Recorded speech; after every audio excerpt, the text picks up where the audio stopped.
Please subscribe Tito Manny Vlog.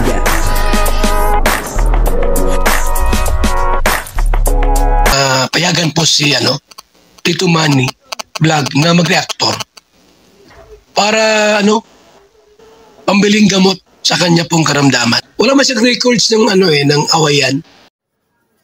Si Joy Diwata ay sinama ni Kalingap Dan doon sa pamilya niya. At botong-boto naman ang pamilya ni Kalingap Dan dito kay Joy Diwata. Papanoorin po natin at bibigyan po natin ng konting reaksyon. Pero bago po yan, ako muna po bumabati sa inyong lahat ng magandang umaga, magandang tanghali at magandang gabi sa inyong lahat mga kapatid. Saan man kayo ng panig ng mundo naroon ngayon, ay mag-iingat kayo palagi at pagpalain kayo ng ating Panginoon.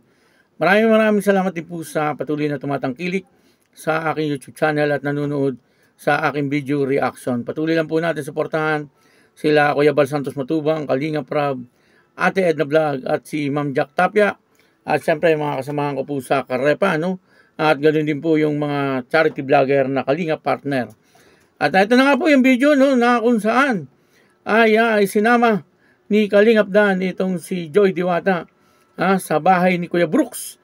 At syempre nandun po ngayon yung pamilya ni Kuya Brooks.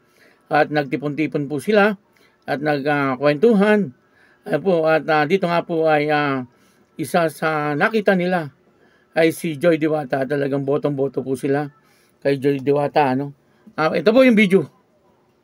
Magandang gabi, Ayan, mga kadanjoy dyan. Shoutout po sa inyo. Ayan, pag-usapan natin ng danjoy tama po. Sila ay dito galing kanina.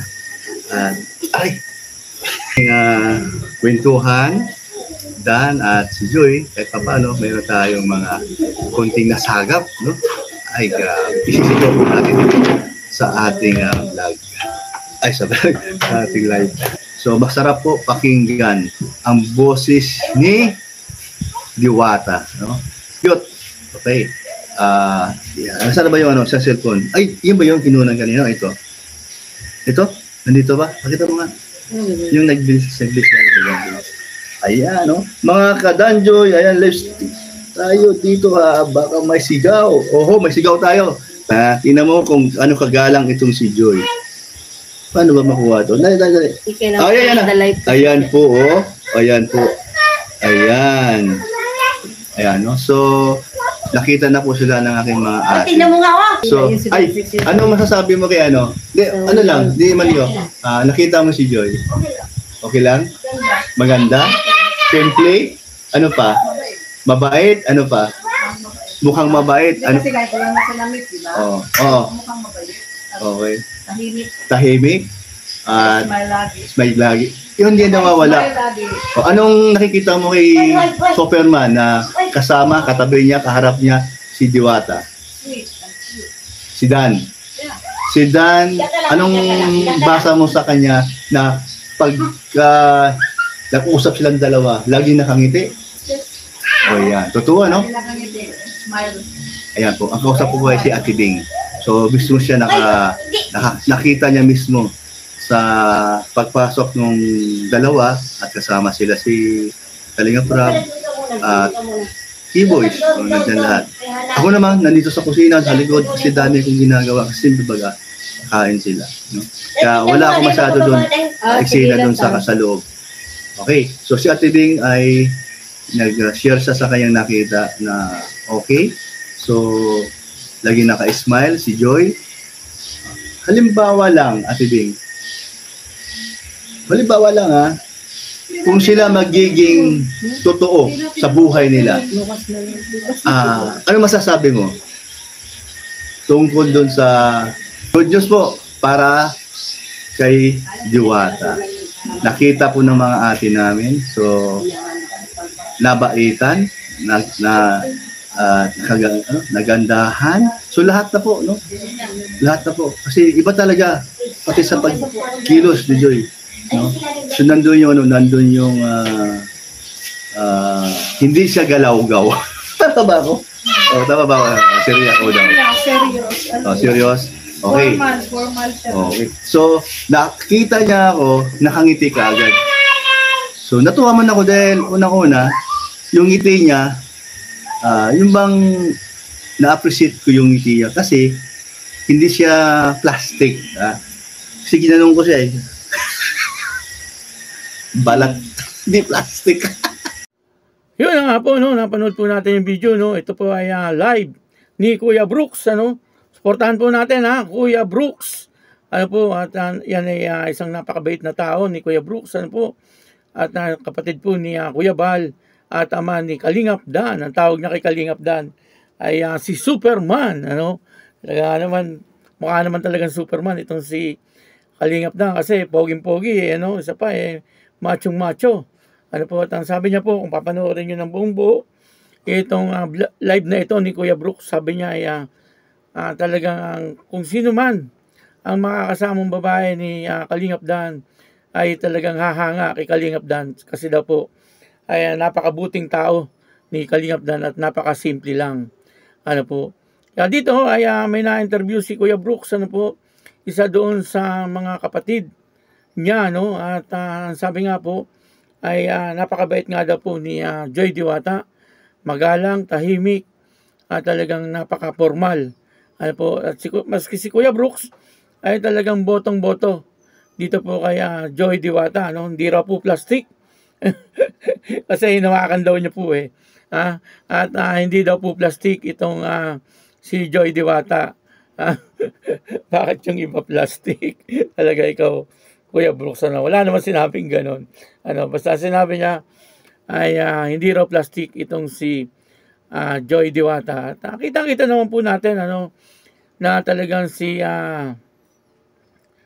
Joy Diwata ay napakabait na tao, ano. At ang isa pa po ay lagi ko nga po sinasabi, ito ay napalaki ng kanyang magulang na talagang may takot sa Diyos, may pagmamahal sa pamilya, ano po, at may respeto sa kapwa-tao. Kitang-kita naman po, ano, talagang formal na formal itong si Joy Diwata at pwedeng-pwedeng ipagmalaki ni Kalingap Dan kahit saan. Ano, kasi maganda eh. Ano, maganda siya at mabait siya. Ano, kumbaga ay kumpleto na. Wala nang hahanapin pa. Ano, masikap sa pag-aaral. Ano po, talagang marami siyang pangarap sa buhay. At gusto niya, bandang huli ay makatulong siya sa kanyang pamilya. Ano po, kumbaga, hindi lang sarili niya ang kanyang iniintindi. Ano po, iniintindihan niya rin yung kanyang pamilya. Ano, katunayan po niyan. Kung hindi, bakit po natin nasabi yan? Kasi doon po sa isang vlog ni Kalingap Rab, yung ibinibigay daw po nilang allowance ni Joy Diwata ay binabawasan pa niya para doon sa kanyang pamilya, para doon sa kanyang mga magulang, ano, sa halip na susuluhin na lang niya upang sa ganun ay medyo maalwan siya.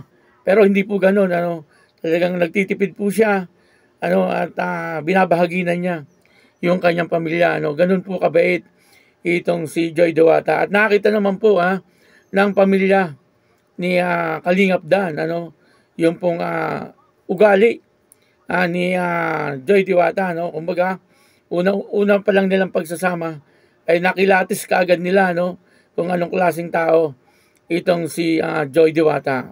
At na bagay naman po sila, no. Kasi si Kalingap Dan ay mabait din. Ano po, at talagang napaka-gentleman nitong si Kalingap Dan. Bakit ko po nasabi na napaka-gentleman ni Kalingap Dan? Kasi kapag siya po ay may gagawin, pinapaalam niya muna, ano, kay Joy Diwata. Hindi po siya kaagad kagaya po ng pag-upo, ano. Ang sinasabi niya po, saan ba siya uupo? Sa harap o sa tabi? Ano? Meron pong iba dyan na kapag uupo, siyempre pipiliin nila doon na sa tabi mismo ng babae. Ano, lalo na kung talagang ito ay kanyang gusto. Ano, hindi na po siya magdadalawang isip na doon natatabihan. Pero itong si Kalingap Dan, bagamat gusto niya siguro itong si Joy Diwata, pero nandun po yung kanyang respeto.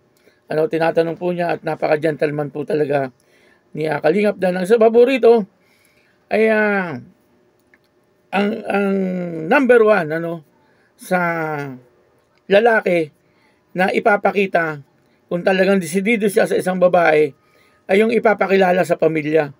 Ano po, Yan po ang number 1 para sa akin ha. Pag pinakilala po yan sa kanyang pamilya, ibig sabihin ay desidido po siya doon sa babae.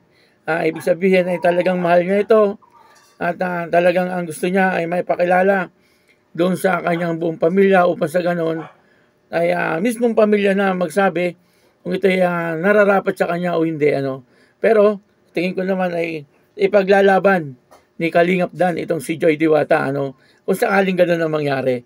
Kaya lang, siyempre, ang nangyari ay talagang buong pamilya ni Kalingap Dan ay botong-boto dito kay Joy Diwata. Kaya nakakatuwa po na maganda ang nangyayari sa teleserye. Parang nagiging totoo na.